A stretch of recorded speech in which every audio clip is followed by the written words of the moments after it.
Strange, yet true stories. Tales from the light side, the dark side, and the other side. I'm Steve White.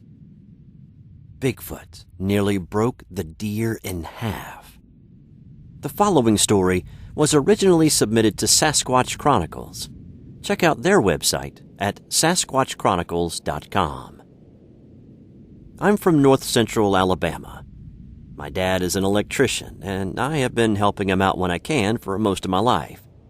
I had a day off from my regular job, so I went to help him with some electrical work at a nearby lake house. We had done work out there before, and even on one or two occasions I went out there by myself to finish up a project. There was a really gorgeous view from the back porch, and I would take a break and sit there and just take that view in for a few minutes. The closest neighbors were about a half-mile away. In this particular day, my dad was working in another part of the house, and there I was on that back porch again, soaking in that view. Off in the distance, I heard these whooping sounds. It sounded like they were coming from across the lake. A few minutes later, off to my left, I heard something running. After a moment, I realized it's a deer in full sprint. Following not far behind is this black-looking creature. My first thought is that it was a bear, or, I don't know, a gorilla?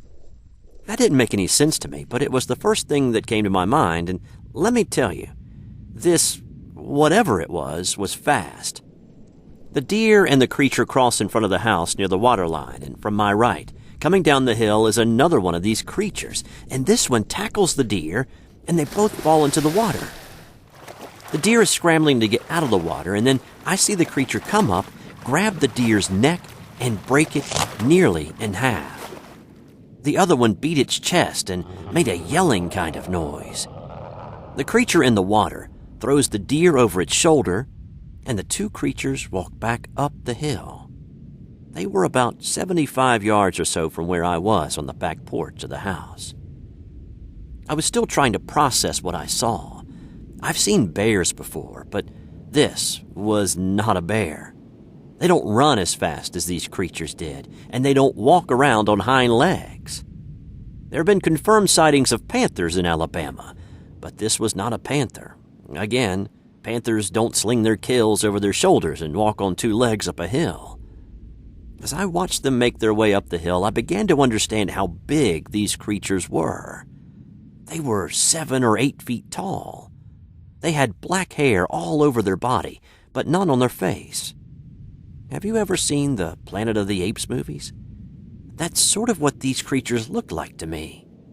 They had long arms, and they walked as if gliding. I did a little investigating a while after this incident. Once I got my nerves back, that is. I went around the lake and found this branch that had a thick mat of black hair on it. This branch was nearly 8 feet off the ground. I measured it. I really believe I saw 2 Bigfoot creatures that day. Once we got the work at the lake house finished, I was done with that place. Before this happened, I had always wanted to see one. Now that I have, I really hope I never see another one again. I've kept this story to myself because I don't want people to think I'm crazy. I know what I saw and don't need to convince anybody about anything. It was scary. It was surreal. It blew my mind. This has been another strange but true curated story. Have you ever encountered a Bigfoot or something you can't quite explain? We'd love to hear from you. Send an email to strangebutTrueStories2@gmail.com. I'm Steve White. Until next time.